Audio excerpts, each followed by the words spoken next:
So to begin with, I think definitely after the foundations that have been laid in 2020, we're going to start seeing social media e-commerce go mainstream.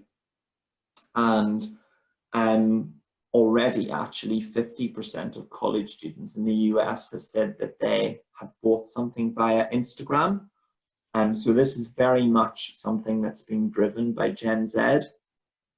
And I believe that come next year, social media platforms are going to allow us to purchase products instantly and natively without ever having to leave the app.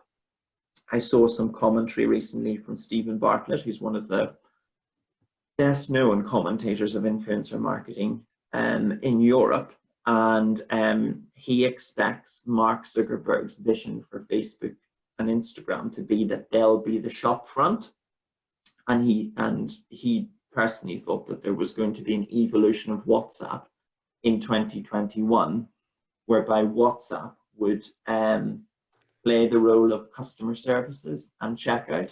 So you would essentially see the products on Facebook and Instagram, and then you would go to checkout or ask a question about them via WhatsApp. So that's the ecosystem that he's imagining for Facebook and Instagram in 2021. Now, with this move towards social e-commerce, how then will that manifest itself from an influencer perspective? So what can we expect to see influencers doing?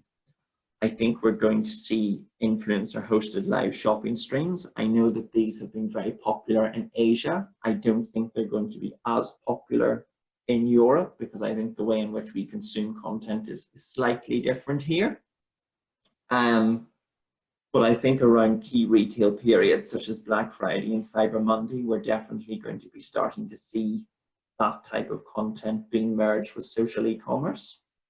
And I think, you know, on the back of the new advertising formats from Facebook and Instagram, we're going to see influencer content being leveraged in shoppable ads. And also, we're likely going to be able to purchase merchandise from influencers via their own shops on platform. And there's an interior design influencer in London called Beata Human who's already doing this, where she designs her own products and she's already selling those via her Instagram shop, via her Instagram profile. Now, the next one I think has been on every trends forecast for influencer marketing in the last 5 years at least, in that we expect video content to continue to rise. But I think that it's a miss not to include it here, because we've had a bonanza of new posting formats for video, albeit short form video, in the last 12 months.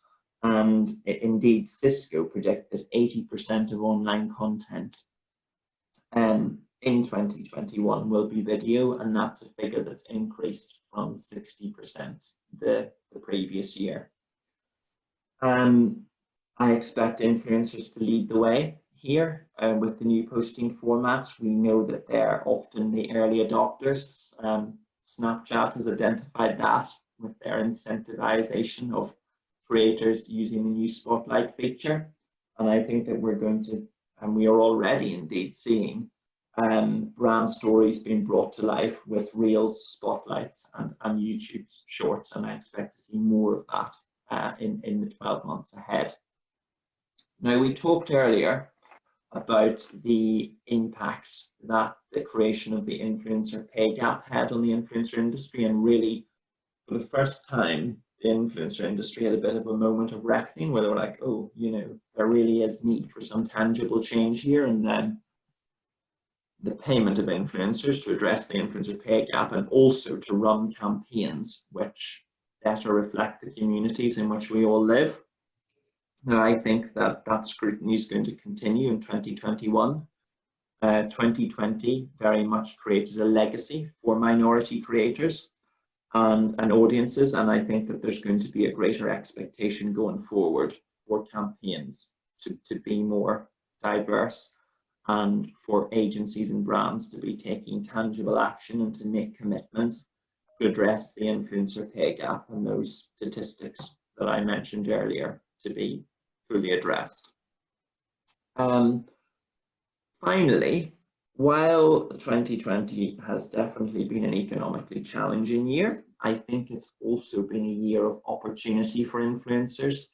Certainly some clients at Ketchum who would previously had very small influencer strategies had a complete redistribution of their marketing budget this year, because they realized that they wouldn't have the same results from out of home advertising or point of sale marketing in bricks and mortar retail and what they had in previous years based on the restrictions.